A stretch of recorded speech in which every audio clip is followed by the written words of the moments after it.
You don't need more time. You don't need more motivation. You don't need another plan. What you need is one thing: action. Because if you don't move, nothing changes. Not your body, not your money, not your confidence, not your life. And here's the uncomfortable truth. Most people don't fail because they're weak. They fail because they keep waiting for a day that never comes. They wait to feel ready. They wait for the fear to disappear. They wait for life to calm down. They wait for the right moment. But life doesn't calm down. The right moment doesn't arrive. And fear doesn't leave on its own. So the question becomes simple. Are you going to keep living in preparation, or are you finally going to start living in motion? Tonight, I'm not here to hype you up. I'm here to reprogram you, to make you understand something that will change the way you wake up tomorrow. Motivation is not the engine. Action is. You move first, and the feeling follows. This audiobook is a switch, a daily trigger, a quiet command that trains your mind to do what needs to be done even when you don't feel like it. Because success is not one big heroic moment.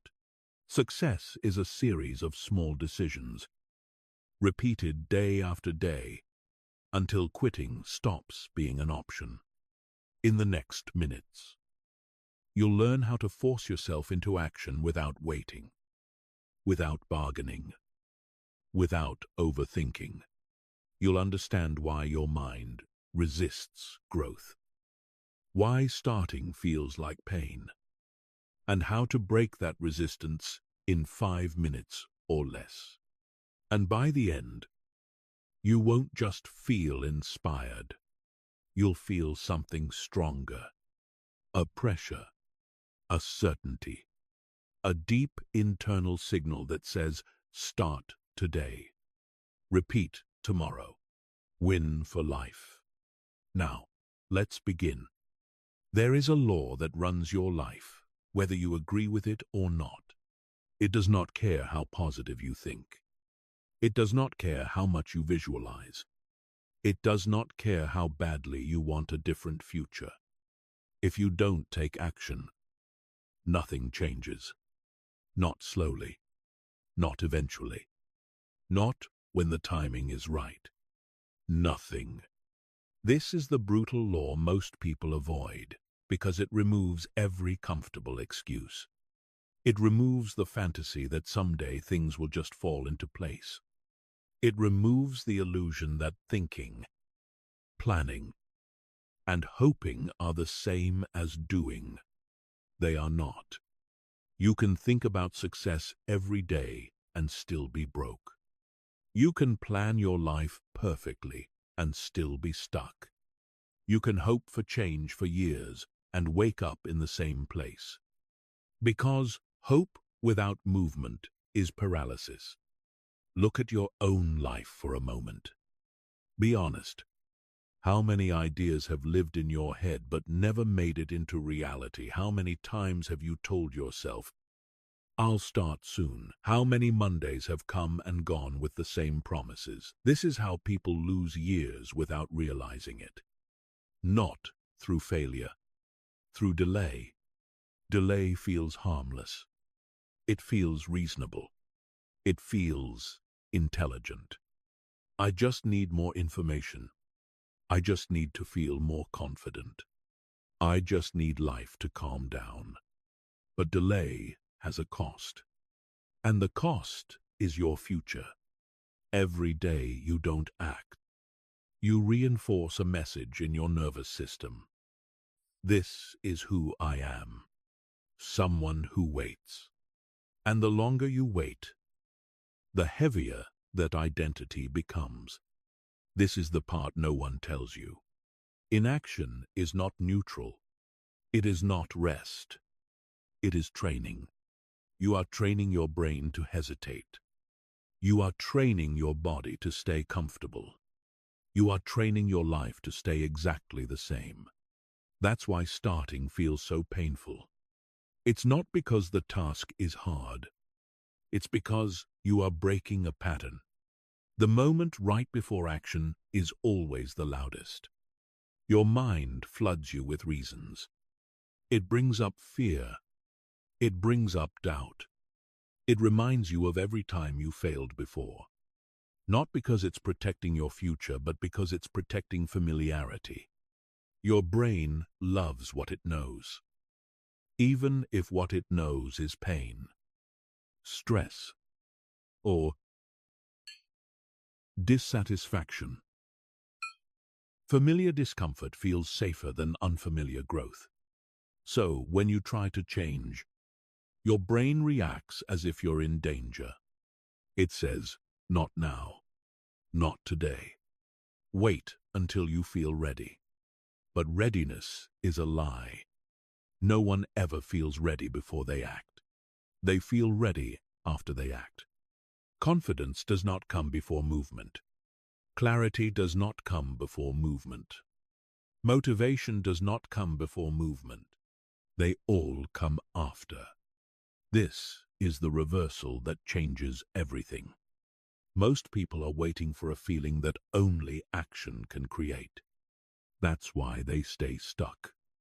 Think about the times you did act in your life. Not when you were confident, but when you were desperate, pressured, or forced to move. What happened? You adapted. You figured things out. You became stronger than you thought you were. That's because action reveals power you cannot access through thinking. You do not discover who you are by analyzing yourself. You discover who you are by doing. And here's the part that stings. Your life right now is not a reflection of your potential. It is a reflection of your daily behavior, not your intentions, not your dreams, not your beliefs, your behavior. That's why nothing changes until you move. You don't get a different body by understanding fitness. You don't get wealth by understanding money. You don't get peace by understanding psychology. Understanding changes nothing on its own. Action does. This is why so many intelligent people stay trapped. They think their way into circles. They plan their way into paralysis. They consume information instead of building momentum. They confuse mental activity with progress. But progress has only one requirement: movement. Even the smallest movement rewires you. The moment you take action, any action, you break the identity of someone who waits. And the moment that identity cracks, something shifts. Your nervous system relaxes. Your mind quiets. Your focus sharpens. Not because the path is clear, but because you are finally on the path. This is why the first step feels like relief, not excitement. Relief. The weight lifts. The inner tension dissolves. You realize the resistance was never about the task. It was about the decision. Once the decision is made, the energy follows. This is the law you must accept if you want change. Your future is not built by massive actions taken once in a while. It is built by small actions taken without negotiation. No drama. No waiting. No emotional bargaining. Just movement. This chapter is not meant to inspire you. It is meant to corner you with the truth. If nothing in your life is changing, it's not because you're unlucky. It's not because you're missing something. It's not because you're broken. It's because somewhere, repeatedly, you are choosing comfort over motion. And the moment you choose motion, even imperfectly, you interrupt the entire cycle. You don't need a new personality. You don't need a new plan. You don't need a new identity. You need one decision made daily. I move today. Not tomorrow. Not when it feels right. Today. Because the law is simple, unforgiving, and incredibly fair. No action, no change. But the moment you act, even once, everything becomes possible again. And now that you understand this law, the next question becomes unavoidable. If action is the key, why does starting feel so hard? And how do you break that resistance in minutes instead of years? That's exactly what we're going to uncover next. If you've ever wondered why you know exactly what you should do, yet still don't do it, this chapter is your answer. Because the problem is not laziness. It's not a lack of discipline. And it's not that you don't want it badly enough. The real problem is this. Your brain is not designed to help you grow. It is designed to keep you safe. And safety, to your brain, means familiarity. Even if that familiarity is stress. Even if it's dissatisfaction. Even if it's a life you secretly hate. Your brain would rather keep you in a known cage than risk you stepping into the unknown.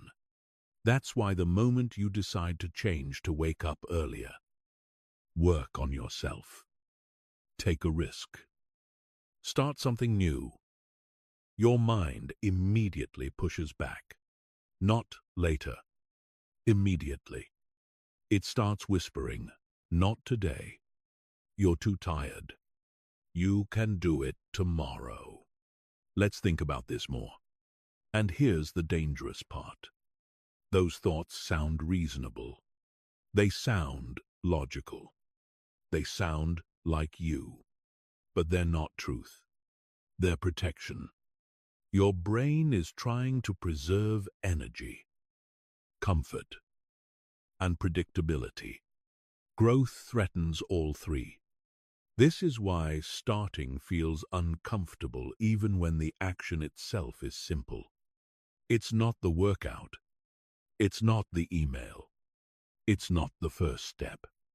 It's the fact that you're leaving the known. Your mind hates that. So it creates resistance.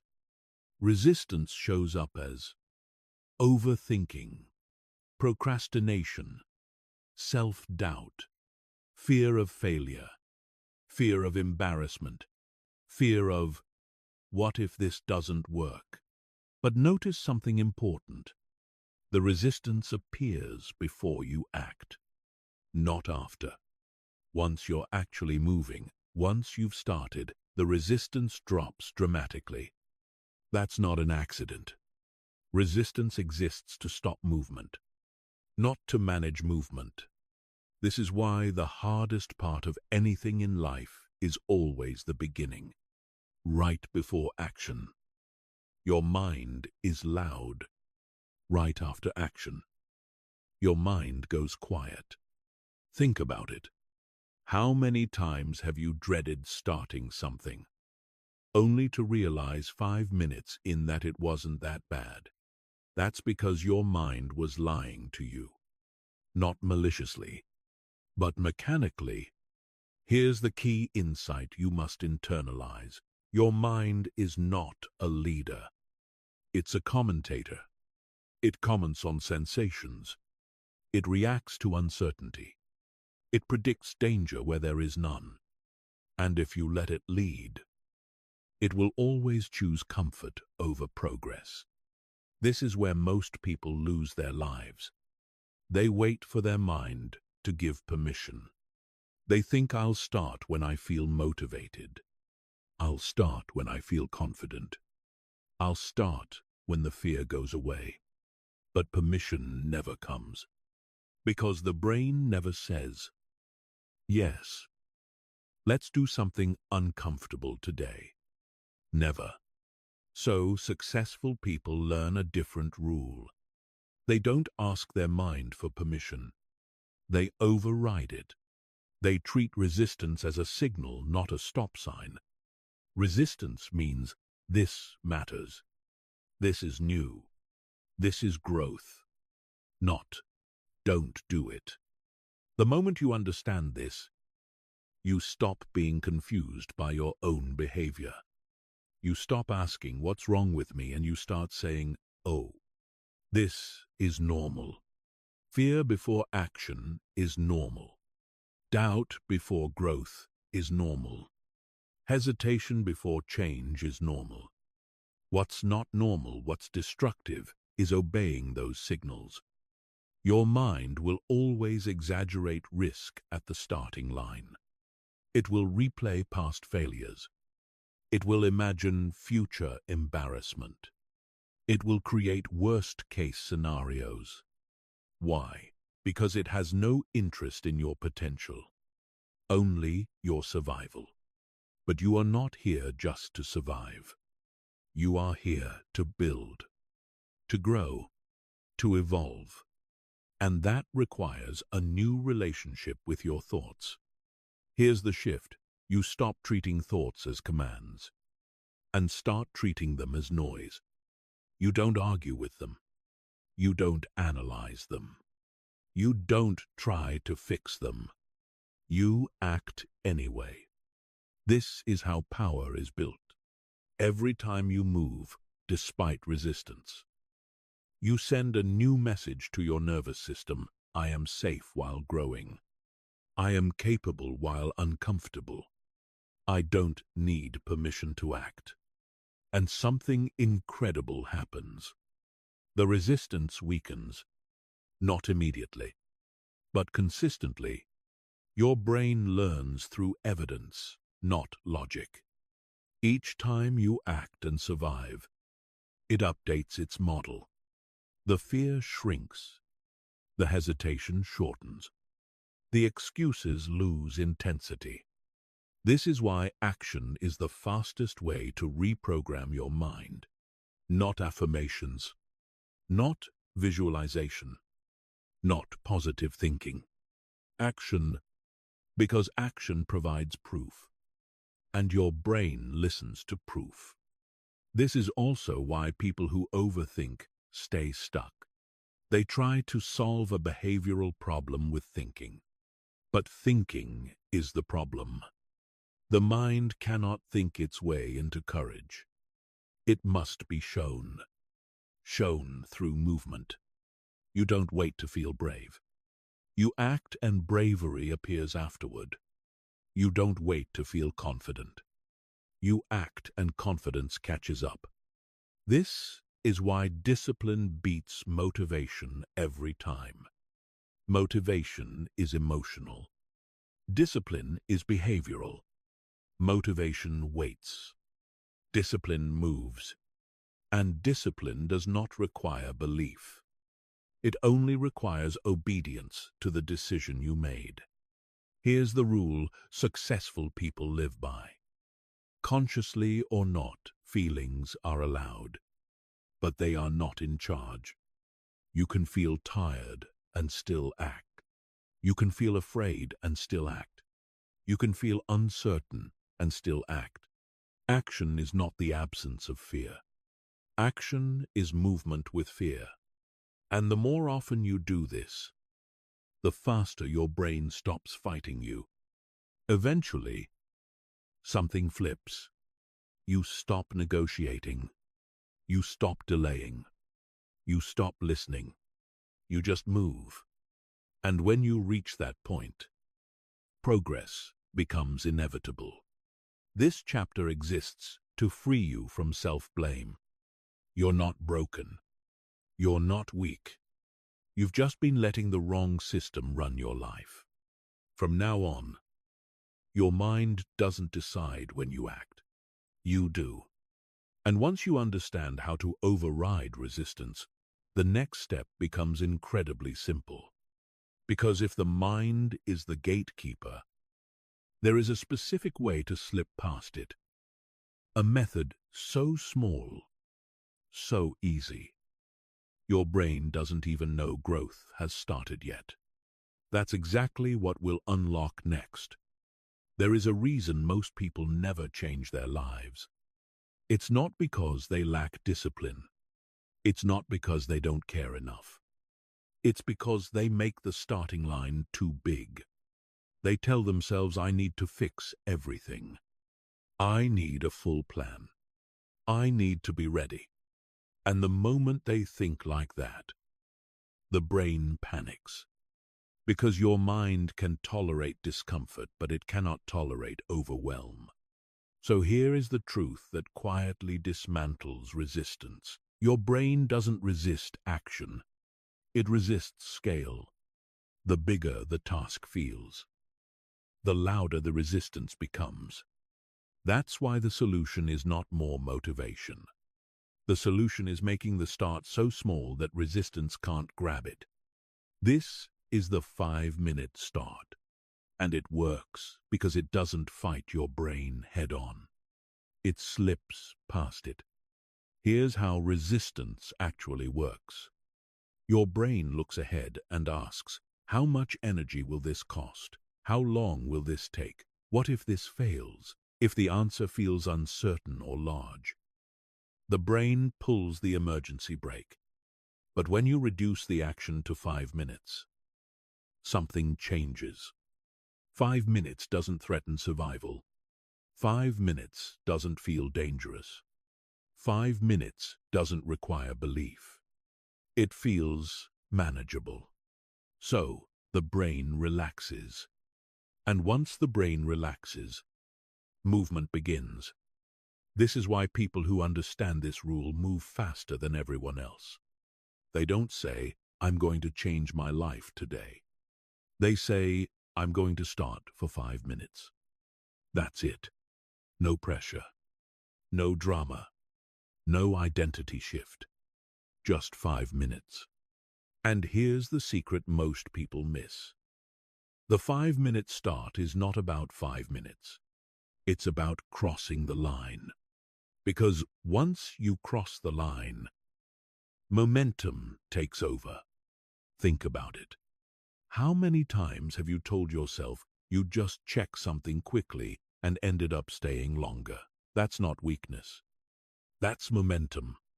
Momentum is a natural force. Once movement starts, it wants to continue. This is why the hardest moment is always before you begin. Before action, your mind negotiates. After action, your body cooperates. This is why successful people obsess over starting rituals, not motivation. They don't ask, how do I feel today? They ask, what is the smallest action that gets me moving? Because they understand something critical. Once movement begins, identity follows. You don't feel like a disciplined person, and then act. You act, and then your brain updates who you are. One action is a vote. Another action is another vote. And soon, the identity shifts. But you can't vote if you never show up. This is why perfectionism is such a trap. Perfectionism pretends to be high standards, but it's actually fear in a clean suit. It says, if I can't do it perfectly, I won't start. And because perfection is impossible, action never happens. The 5-minute start destroys perfectionism. You are not trying to win. You are not trying to finish. You are not trying to succeed. You are trying to start. That's it. Start messy. Start tired. Start unsure. The goal is not quality. The goal is motion. Once motion exists, quality can improve. This is how people build things that last. They don't wait to feel like builders. They build and become builders. Here's what this looks like in real life. You don't say, I'm going to get in shape. You say, I'm putting on my shoes and moving for 5 minutes. You don't say, I'm building a business.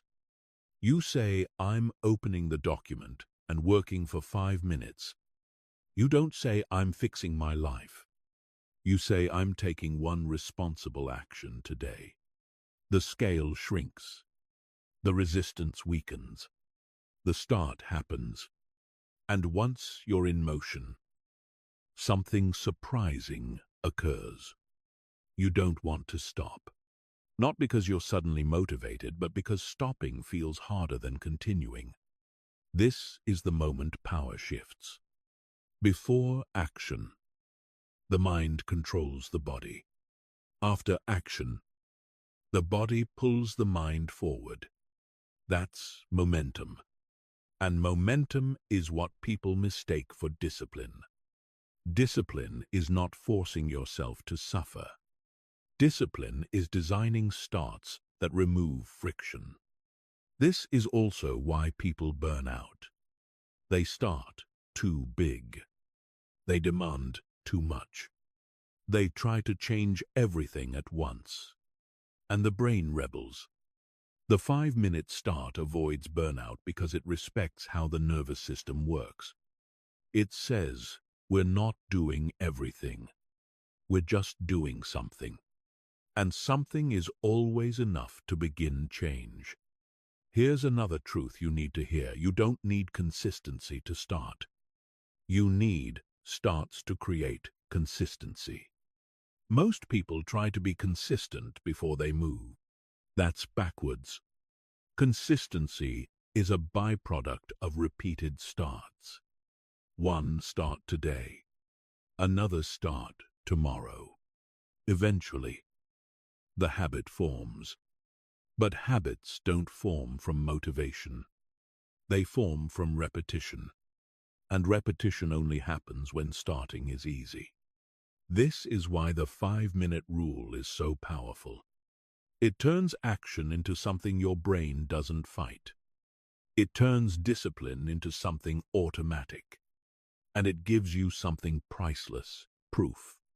Every time you start, even for 5 minutes, you give your brain evidence. Evidence that you move when you say you will. Evidence that discomfort doesn't destroy you. Evidence that progress is possible. And the brain listens to evidence. Confidence grows from proof, not encouragement. This is also why thinking about goals all day makes you tired. You're burning energy without creating momentum. Action creates energy. Thinking consumes it. The 5-minute start flips the equation. You move first. Energy follows. This is the rule you must adopt if you want to force yourself into action day by day. Never ask, can I do the whole thing? Ask, can I start for 5 minutes? The answer is almost always yes. And yes is all you need. Because once the door is open, change walks in on its own. You don't need to conquer your mind. You just need to outsmart it. And the smallest start is the sharpest weapon. Once you understand this, another realization hits hard. Starting is not the real enemy. Stopping too early is. And that's where most people lose momentum. Which brings us to the next truth you must understand.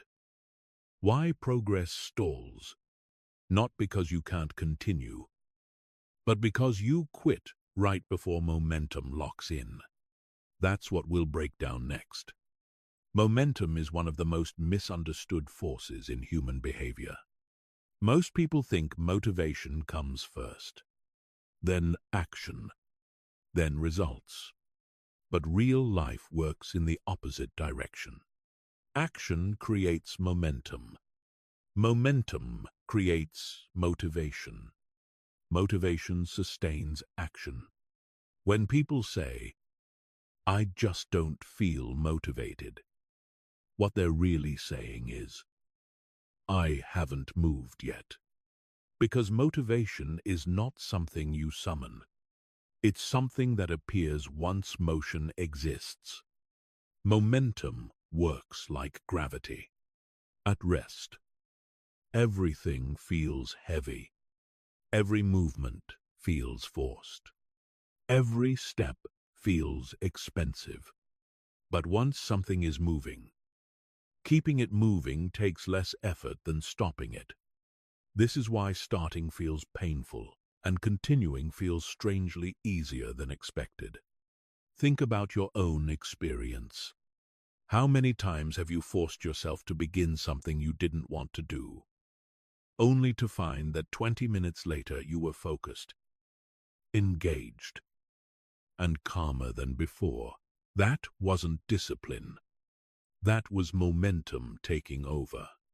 This is why people who stop too early stay weak. They start.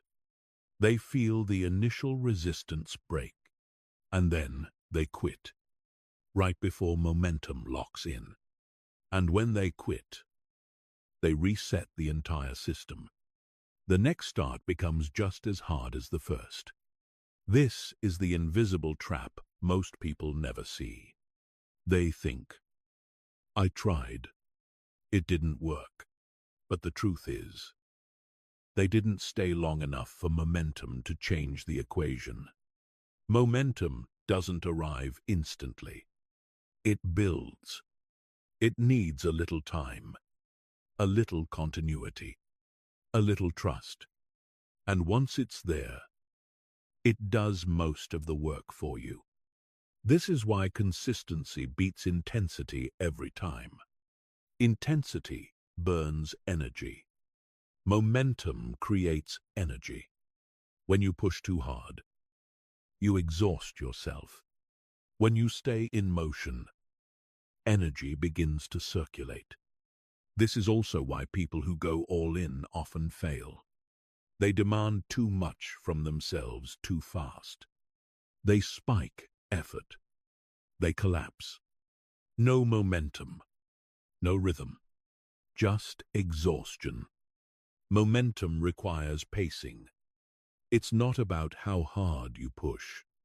It's about how long you stay moving. Even a slow walk beats standing still. This is where most people misunderstand discipline. They think discipline means forcing massive effort. But real discipline is about protecting momentum. It's about doing enough to stay in motion, not more. Enough. Enough to keep the wheel turning. This is why the 5-minute start is so powerful, not because 5 minutes changes your life, but because it unlocks momentum.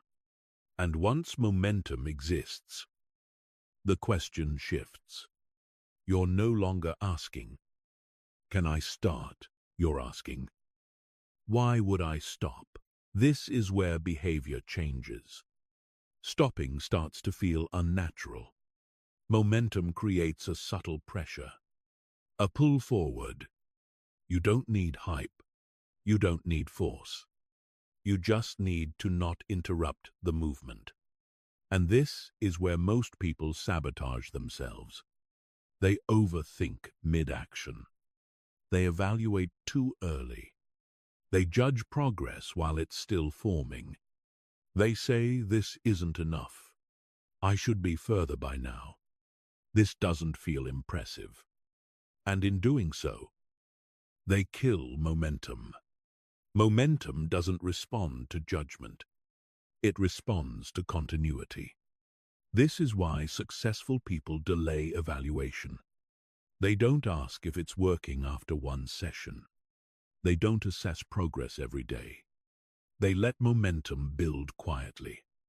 Because momentum is fragile at the beginning but unstoppable once it's established. Here's another truth most people miss. Momentum is emotional regulation.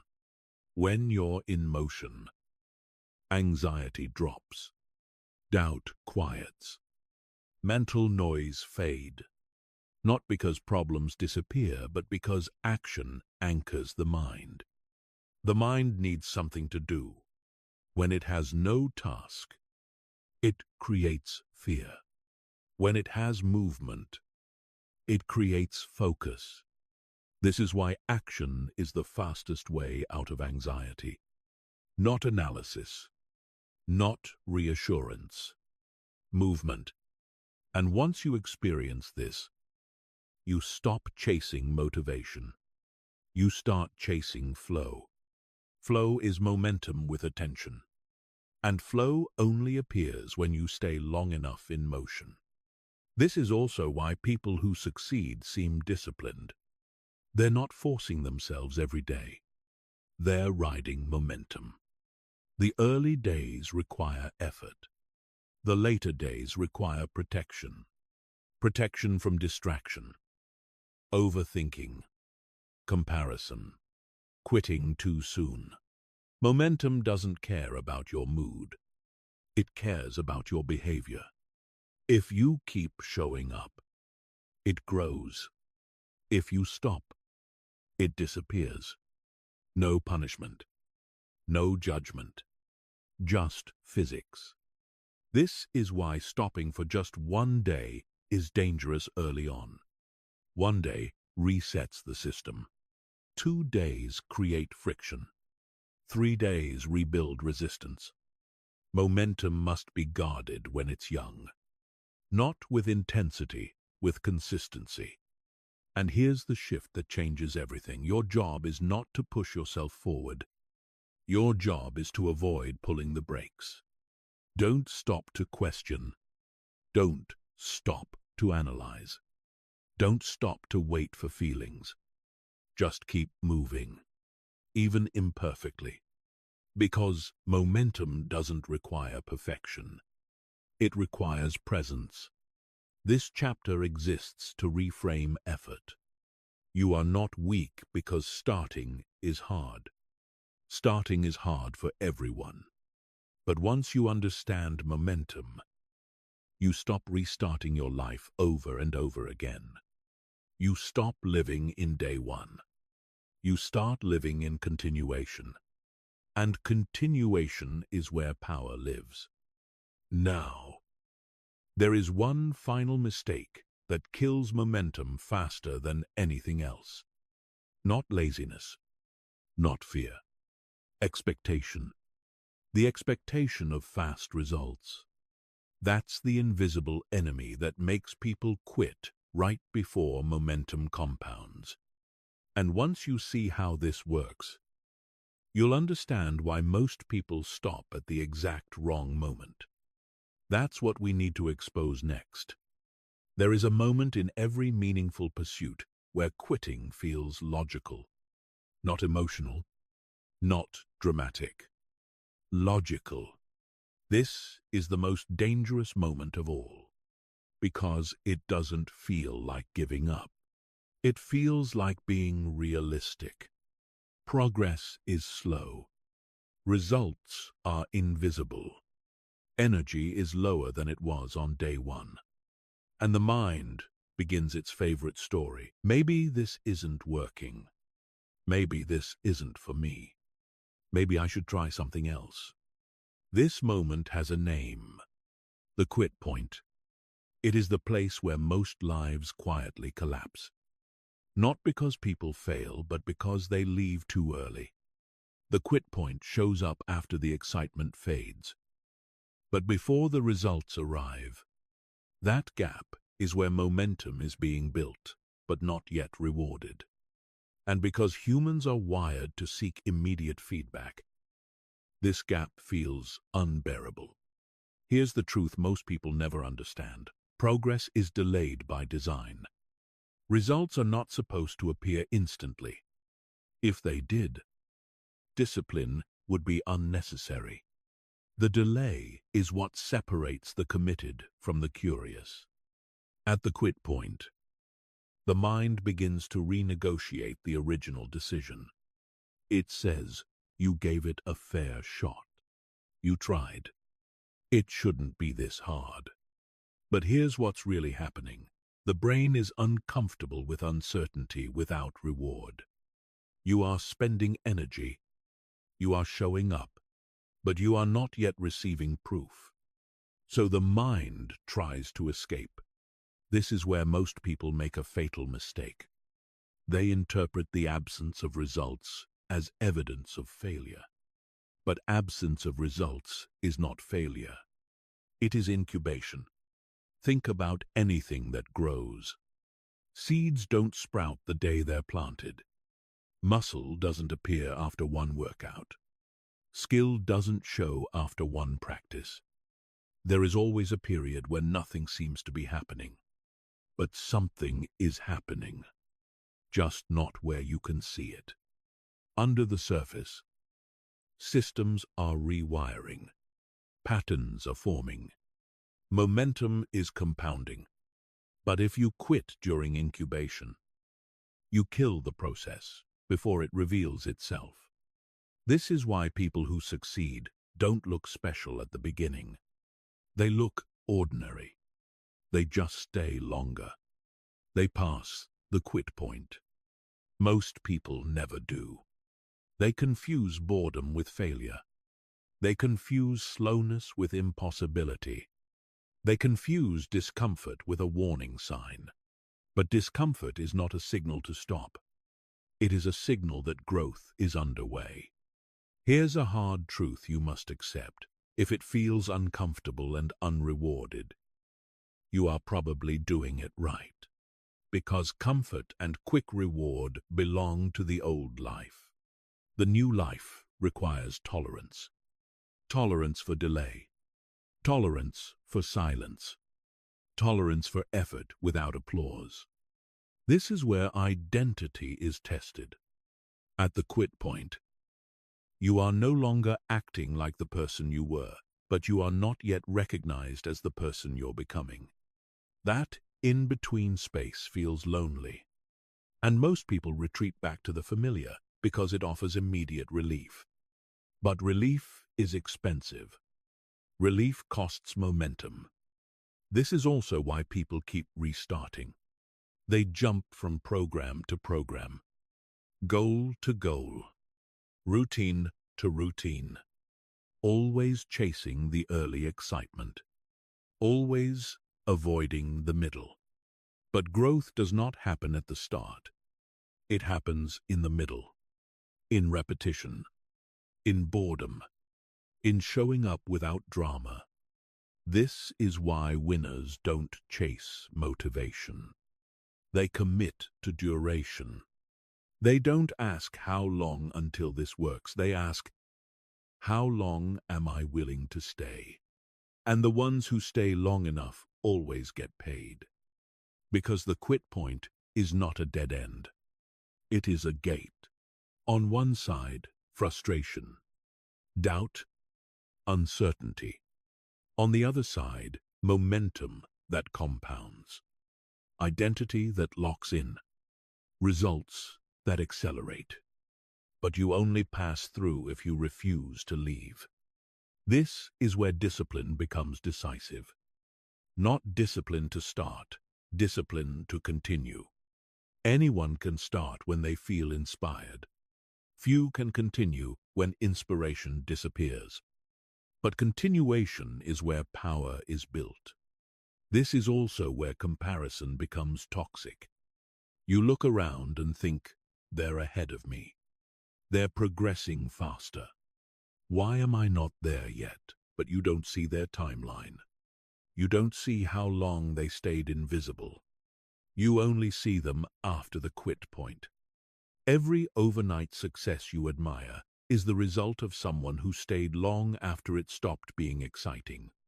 So, here is the rule that changes how you move forward. Never evaluate while you're still building. Evaluation kills momentum too early. Set a window. Decide in advance, I will show up for this many days, no matter what. And during that window, you don't question. You don't negotiate. You don't reassess. You show up. That's it. Because once momentum compounds, it carries you. But momentum never carries quitters. This chapter exists to warn you. If you're feeling tired, bored, uncertain, or invisible, You may be standing at the exact moment most people give up. And if you leave now, you will never know how close you were. The quit point is not proof you should stop. It is proof that something is about to shift. And once you understand this, the next mistake becomes obvious. Because people don't only quit due to delay.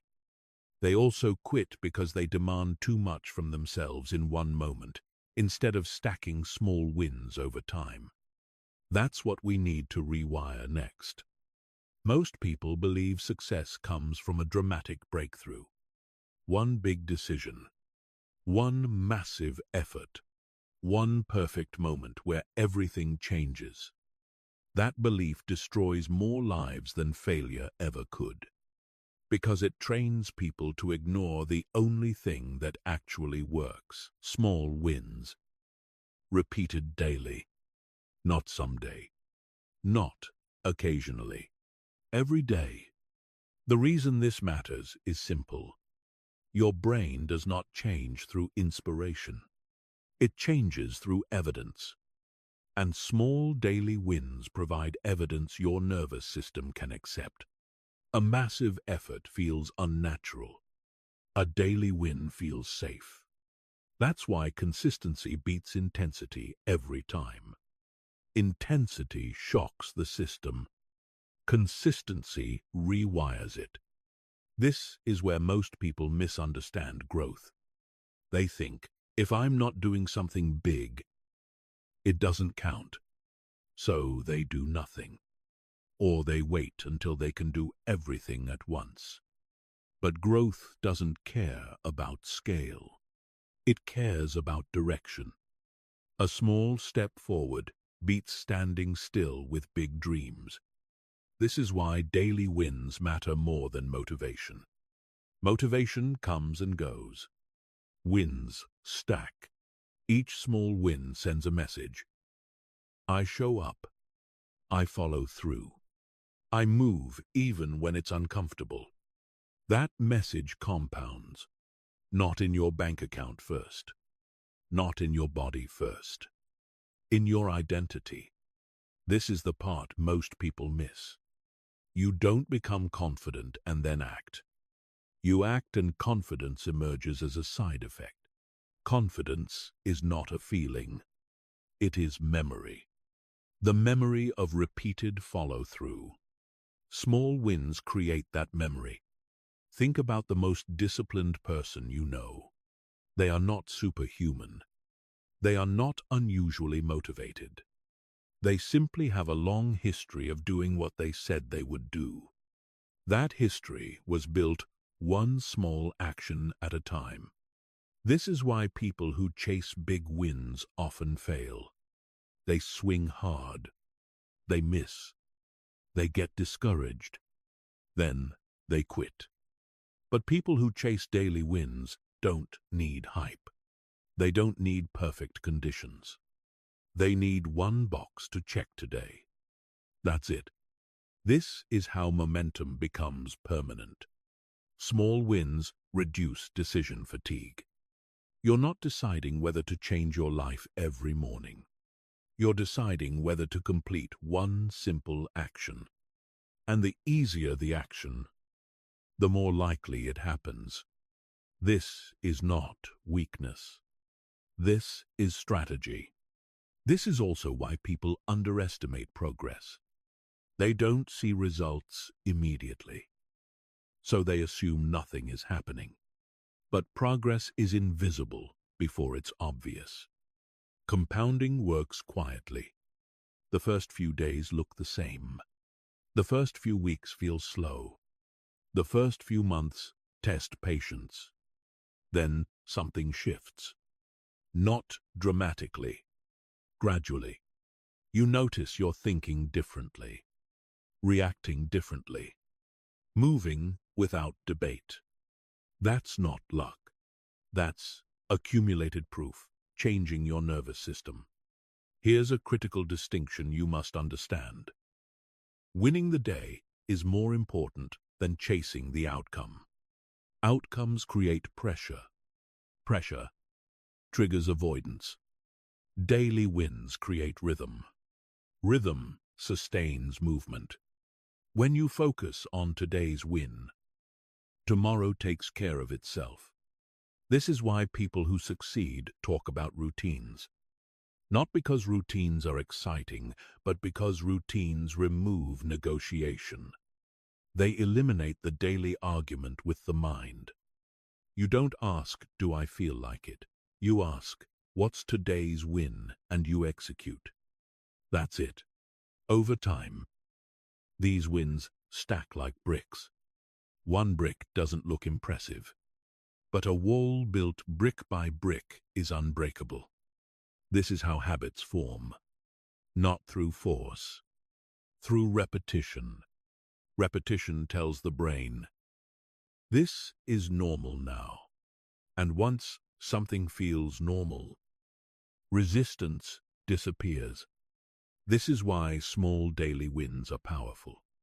They turn growth into familiarity. They make discipline automatic. This is also where people sabotage themselves. They skip days, not because they can't act, but because the action feels too small to matter. But skipping resets the system. One missed day makes the next day heavier. 2 missed days rebuild resistance. 3 missed days invite quitting. Small wins must be protected, not with intensity, with respect. Respect for the process. Respect for momentum. Here's the rule that changes everything. Never miss twice. Miss once. Reset immediately. Do not spiral. Do not self-judge. Just return. Because consistency is not perfection. Consistency is recovery speed. The faster you return, the stronger the habit becomes. This is why small wins outperform big efforts. They are easier to repeat, easier to protect, easier to recover. And repetition is the engine of transformation. This chapter exists to reframe success. You are not behind because you haven't made a massive leap. You are behind only if you are not stacking wins. 1 win today. 1 win tomorrow. 1 win the day after. That is how momentum becomes identity. And once identity shifts, something remarkable happens. You stop asking if you can continue. You start asking what's next. But before we get there is another enemy that silently erases daily wins. An enemy that sounds harmless. An enemy that feels justified. Excuse. And until you see how expensive excuses really are, you will keep leaking progress without realizing it. That's what we confront next. Excuses don't sound dangerous. They sound reasonable. They sound mature. They sound responsible. That's why they're so powerful. An excuse is not a lie you tell others. It's a lie you tell yourself that feels justified. I'm tired. I'm busy. I'll start when things slow down. I just don't have the energy today. Each one feels small, harmless. But here's the truth most people never calculate. Every excuse has a price. And that price is not paid immediately. It's paid over time in lost momentum, delayed growth, and unrealized potential. Excuses don't stop progress all at once. They erode it, one decision at a time. This is why people wake up years later shocked by their own stagnation. They didn't quit dramatically. They didn't fail publicly. They simply chose comfort too often. And comfort always charges interest. Here's what excuses really do. Every time you make one, you teach your brain something. You teach it When things feel uncomfortable, we retreat. When effort is required, we delay. When growth asks for payment, we negotiate. That lesson sticks. The brain remembers what you reinforce. So the next time action is required, resistance appears faster. Not because you're weaker, but because you trained the pattern. This is why excuses multiply. One excuse makes the next easier. 2 excuses make delay habitual. 3 excuses turn into identity. Soon you're not someone who skipped today. You're someone who always has a reason. And reasons feel safe. But safety without progress is a trap. This is also why excuses feel logical. They use facts. You are tired. You are busy. Life is unpredictable. The problem is not that excuses are false. The problem is that they are irrelevant. Growth does not wait for ideal conditions. It responds only to action. Every successful person you admire acted while tired, while busy, while unsure. Not because they were different, but because they valued progress more than comfort. This is the distinction that changes everything. Comfort feels good now. Progress pays later. Excuses choose now. Discipline chooses later. And most people keep choosing now, then wonder why later never arrives. Here's the hidden cost of excuses no one talks about. They destroy trust in yourself. Every promise you break to yourself, even small ones, weakens your internal authority. You stop believing your own words. So when you say, "I'll start tomorrow," your brain hears, "That's unlikely." That loss of self-trust is devastating. Because once you stop trusting yourself, discipline becomes impossible. Why would you obey someone you don't respect? This is why people feel stuck. Not because they lack willpower, but because they've broken too many small promises. Excuses feel like relief. But relief is temporary. Regret lasts longer. Regret whispers at night. When things are quiet, when you know you could have done more. And here's the part that hurts most. Time doesn't stop while you're making excuses. Days pass. Weeks stack. Opportunities close. And you don't notice until you look back and realize how much ground you lost. This is why excuses are expensive. They don't cost energy. They cost time. And time is the only currency you can't earn back. The tragedy is that excuses never fix the problem they claim to protect you from. They don't make you less tired. They don't make life calmer. They don't make you more ready. They just postpone the moment you have to face yourself. Here's the truth that frees you.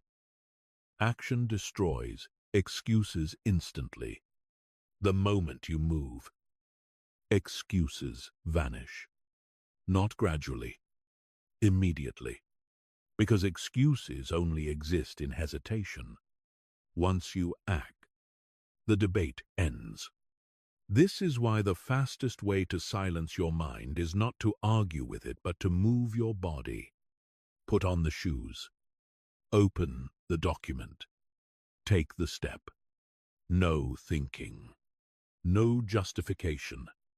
Movement removes the option to negotiate. This is also why successful people simplify decisions. They don't ask, "Do I feel like it?" They ask, "What's the next action?" and they do it. No emotion involved. Here's a rule you must adopt if you want to win the day consistently. Never explain why you didn't act. Only correct it. No stories. No excuse. Missed today, return tomorrow. Didn't show up. Reset immediately. Self-pity wastes time. Self-correction builds momentum. This chapter exists to expose the cost of delay, not to shame you, but to wake you up. You don't need better excuses. You need fewer of them. And the fewer excuses you allow, the faster your life starts moving. Because once excuses lose their power, only one question remains. What will you do next? But there is one more misunderstanding that keeps people trapped. They believe that wanting something badly is enough. That wishing, hoping, and thinking somehow count as progress. They don't. And until you understand the difference between wishing and doing, nothing changes. That's what we dismantle next. Most people hear the word discipline and feel resistance. They imagine punishment, restriction, force. They think discipline means suffering now for a reward later. That misunderstanding keeps them trapped. Because discipline is not punishment. Discipline is freedom. Freedom from hesitation. Freedom from negotiation. Freedom from the emotional roller coaster that decides whether you act today or not. Here is the truth most people miss. Discipline doesn't make life harder. It makes life simpler. Without discipline, every day is a debate, a discussion with your moods, a negotiation with your excuses. With discipline, the decision is already made. And when decisions are made once, energy is saved every day. That is the shortcut. Not working harder, not pushing more, removing the argument. Think about a train. A train is powerful not because it tries harder, but because it runs on tracks. The tracks remove choice. The train doesn't wake up and ask, "Do I feel like going today?" It moves because the path is set. That's what discipline really is. Discipline is the track that allows power to flow forward. Without it, your energy leaks sideways into doubt, procrastination, and second-guessing. This is why undisciplined people feel tired all the time. They're not doing more. They're deciding more. Decision fatigue drains you faster than effort ever will. Discipline removes that drain. It says, "This is what I do." No discussion, no drama. And suddenly, action becomes lighter. This is why disciplined people appear calm. They are not fighting themselves every day. They already chose. Here's the anchor you need to remember. Feelings change. Standards don't. Feelings are weather. Standards are climate. If you let feelings lead, your progress resets daily. If standards lead, progress continues regardless of mood. This is why motivation fails. Motivation is emotional. It rises and falls. Discipline is structural. It holds when motivation disappears. And motivation will disappear. Every goal has days where excitement fades. Every path has moments where nothing feels rewarding. Discipline is what carries you through those gaps. Not intensity. Not inspiration. Structure. This is why people who chase shortcuts fail. They think discipline is the long road. But discipline is the shortcut. Because it removes the need for willpower. Willpower is limited. Discipline is automated. And automation always wins. Here's the shift that changes everything. You stop using discipline to force outcomes and start using it to protect routines. You don't discipline yourself to be successful. You discipline yourself to show up. Success becomes a side effect. This is where people get it wrong. They demand discipline at the wrong level. They try to be disciplined about results. I must lose weight. I must make money. I must change my life. That pressure creates rebellion. Discipline works when it's attached to process, not outcome. Wake up at the same time. Start the same action. Show up no matter what. That's it. No emotional attachment. This is how discipline becomes light instead of heavy. This is also how discipline becomes automatic. You repeat the same behavior in the same context until it stops feeling like effort. Repetition creates familiarity. Familiarity removes resistance. And once resistance is gone, discipline disappears. You no longer force yourself. You just act. This is why disciplined people don't feel disciplined. They feel normal. Their behavior feels obvious. This is the level you're aiming for. Not heroic discipline. Not extreme control. Predictable execution. And here's the paradox: the more disciplined you become, the more freedom you experience. You gain freedom from procrastination, self-doubt, emotional inconsistency, last-minute panic, because your system carries you forward. Discipline gives you space, mental space, emotional space, time, space. That space is where creativity and clarity appear. This is why disciplined people think better. They are not constantly negotiating with themselves. Now, here's the most important distinction of this chapter. Discipline is not something you turn on. It is something you design. You don't wake up disciplined. You create conditions where discipline is the default. You remove friction. You simplify choices. You reduce exposure to distraction. You make the right action easier than the wrong one. That's discipline, not force.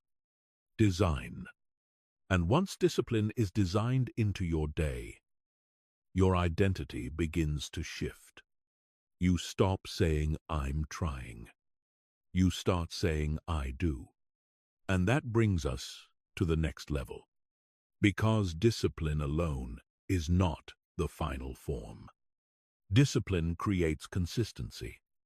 Consistency creates evidence. And evidence locks identity. Once identity locks, you no longer rely on discipline. You act because this is who you are now. That's the real transformation. So the real question becomes, how does action stop being something you try to do and become something that defines you? How do small daily actions turn into a permanent identity shift? That's what we need to lock in next. Because once identity changes, relapse becomes rare and progress becomes inevitable. Let's go there. At a certain point, effort stops being the problem. Identity becomes the problem. Most people live in a loop that sounds like this: I'm trying. I'm working on it. I'm doing my best. Those phrases feel responsible, but they keep you stuck because they place action outside of who you are. Trying means optional. Trying means negotiable. Trying means you can stop without breaking character. This is the shift that changes everything. You don't rise to the level of your goals. You fall to the level of your identity.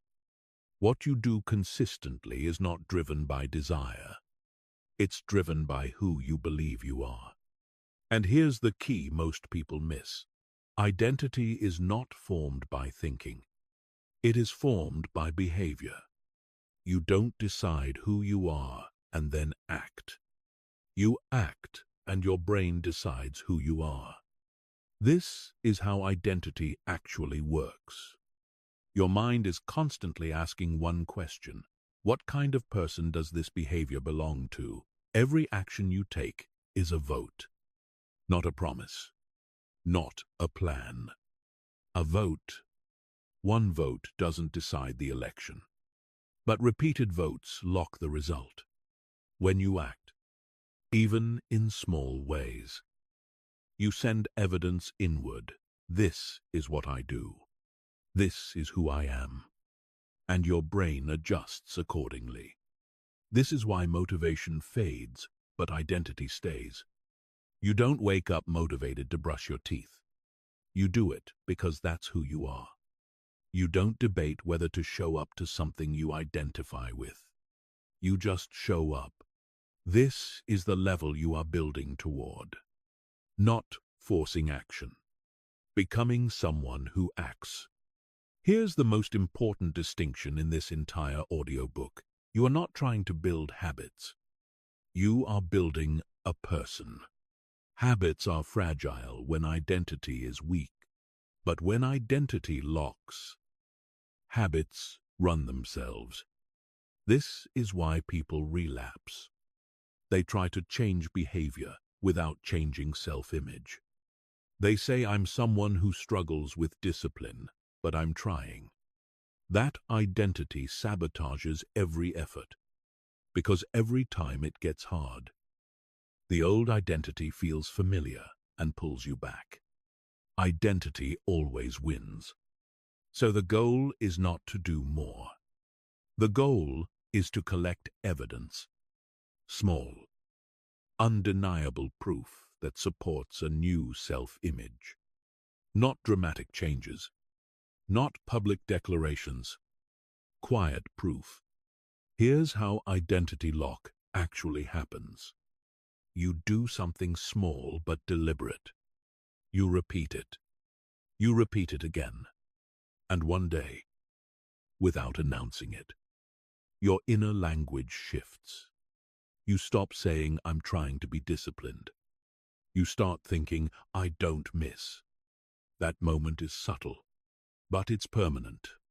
This is why small daily actions matter so much. They are not about progress. They are about self-definition. Each action says, I am the kind of person who follows through. And once that sentence feels true, behavior becomes effortless. You no longer rely on willpower. Willpower is for identities in conflict. Aligned identities don't argue. This is also why you must be careful with the stories you tell yourself.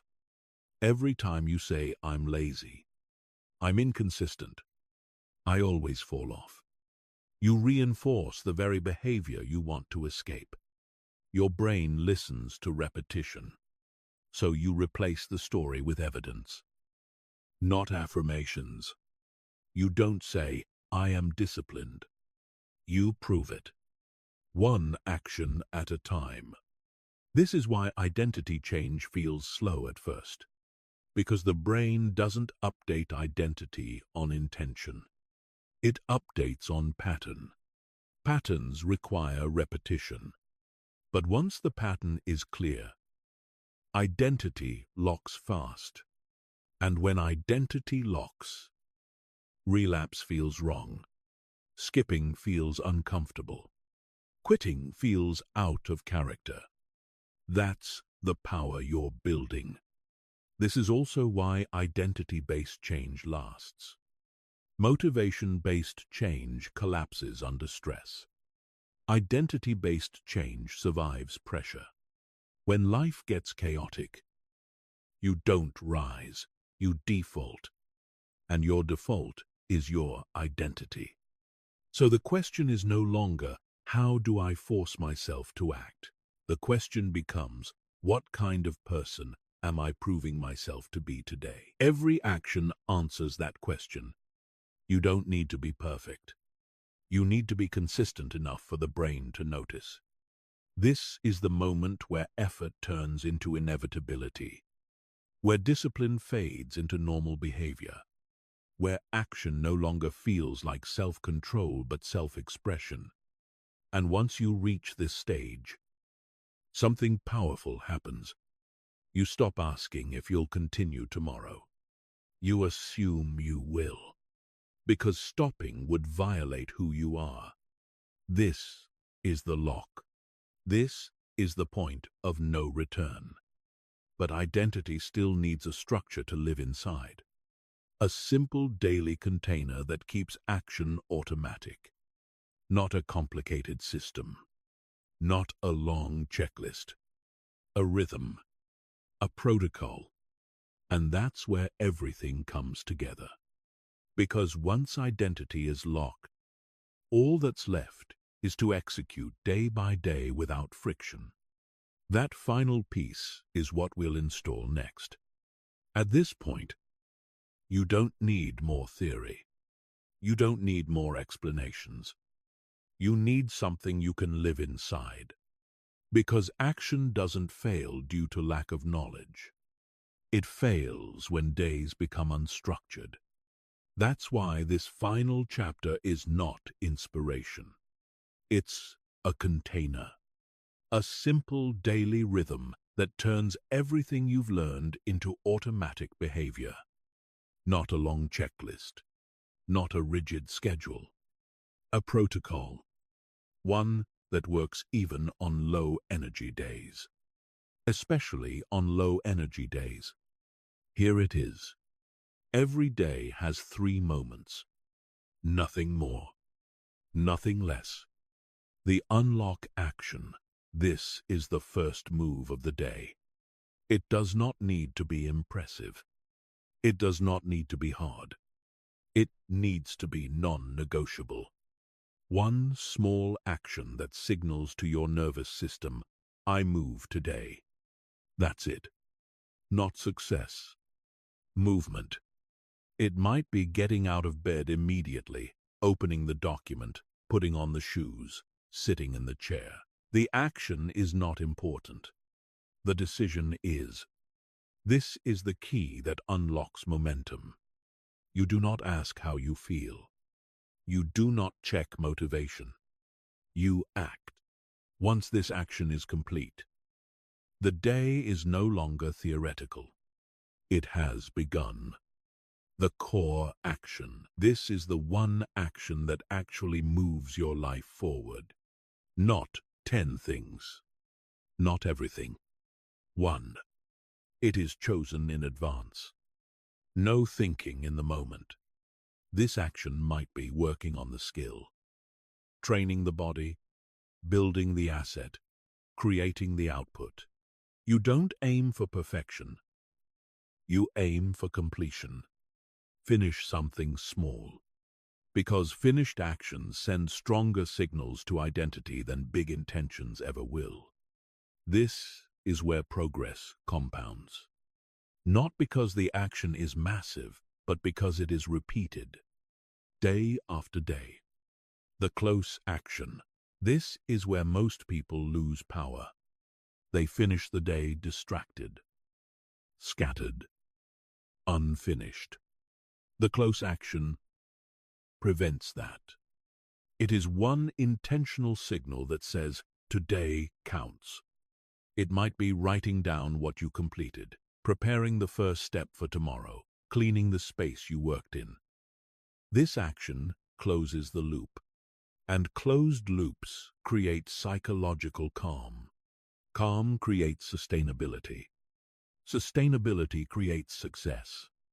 That's the protocol. No complexity, no overwhelm. Just rhythm.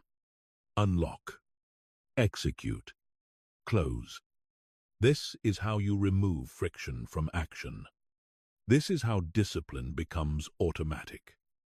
This is how identity stays locked. Here's the most important thing to understand.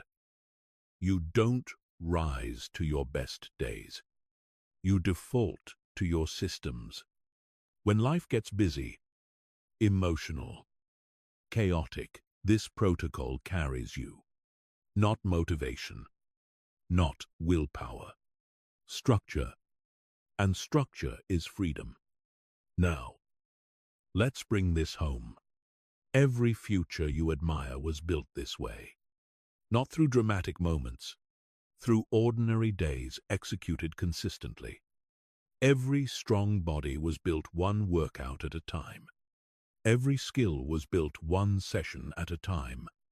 Every financial breakthrough started with one disciplined day. That's the truth most people overlook. They underestimate the power of today. But today is the brick. Tomorrow is another brick.